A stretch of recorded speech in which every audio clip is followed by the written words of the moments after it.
Welcome to Columbus, Indiana. We're looking down on Columbus's Library Plaza, created in 1969 as part of architect I.M. Pei's design for the Bartholomew County Public Library.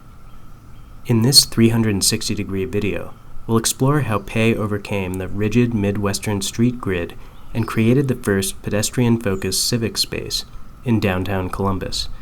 Using 360-degree imagery is essential in conveying the thoughtful phenomenology of Pei's Piazza, as it allows you to move your mobile device or click and drag the video to look around you, just as if you were standing on location in Columbus itself.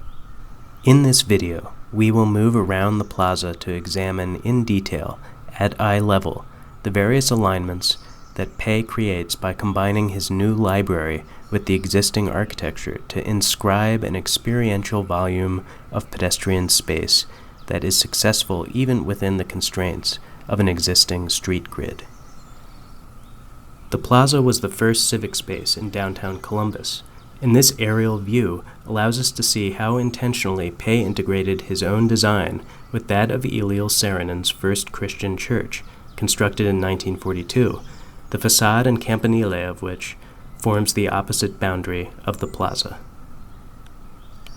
Unlike the classic pedestrian public spaces of Europe, such as the Piazza Navona in Rome or the Campo in Siena, that were undoubtedly Pei's inspiration, there was no dense, organically evolving urban fabric within which to work. Instead, a north-south, east-west street grid imposed its order on the site. Pei was successful in achieving the closure of Lafayette Avenue, a north-south street that now ends in a stop sign at its intersection with 5th Street. However, 5th Street still bisects the plaza east to west.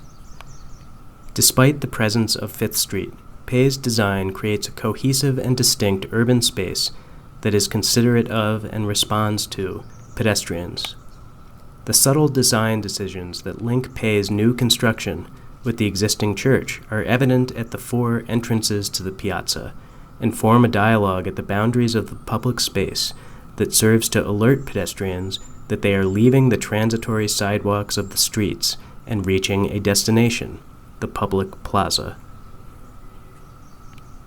At each of these 4 thresholds to the piazza, an observant pedestrian is treated to perceptual linkages between old and new architecture, Pei's and Saarinen's, which culminate at the public sculpture, Large Arch by Henry Moore, located in the center of the plaza.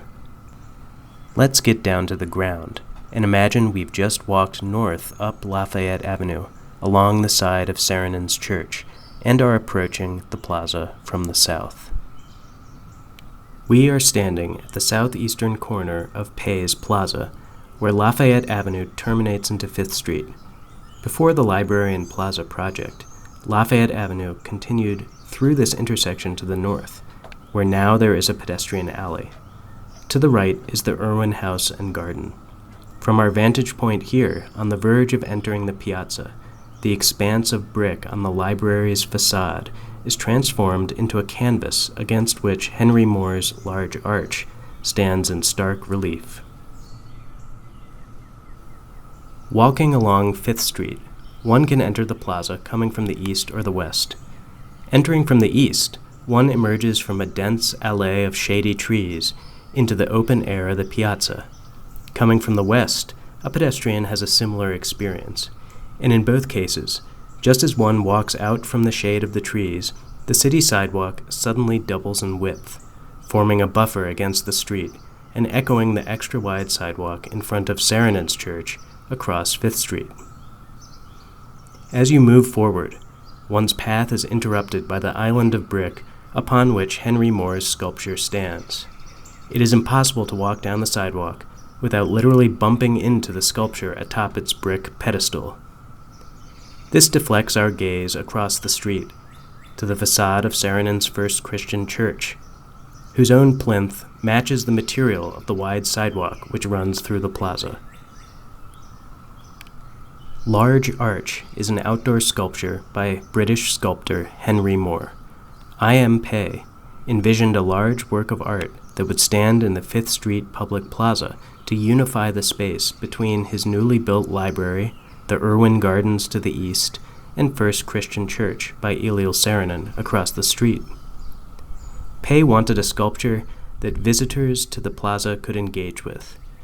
Moore entrusted the positioning of the arch within the plaza to I.M. Pei. From this position beneath the arch, the sculpture's sinuous contours embrace the facade and campanile, or clock tower, of the church. Upon approaching the plaza from the northwest, a number of Pei's design decisions draw us into this public space and indicate that we are entering a distinct volume. The recessed corner of the library frames the facade of First Christian Church. The brick pavers on which we walk stretch forward and seem to fold upwards into the clock tower across the street. The perspectival planes of the library wall and the church nave match perfectly, but only from this one particular viewpoint as we enter the plaza. If we take a few steps to the right, off of the sidewalk leading into the plaza, as we see in this view, the wall of the library no longer appears to be on the same plane as that of the church, and the campanile now looks uncomfortably off-center. Entering the plaza from the pedestrian alley at the northeast, the recessed corner of the library again perfectly frames the clock tower of First Christian Church. This architectural conversation across the volume of the plaza serves to both create a link between the opposite ends of the plaza and define its borders. These are just a few of the fascinating ways in which a dialogue of engagement between architecture, landscape design, urban design, and public art can build public space and create civic consciousness. Columbus, Indiana is full of world-class architecture, and recent efforts like Exhibit Columbus, a biennial celebration of architecture and design, and institutions like Indiana University's new graduate program in architecture continue to build upon its legacy.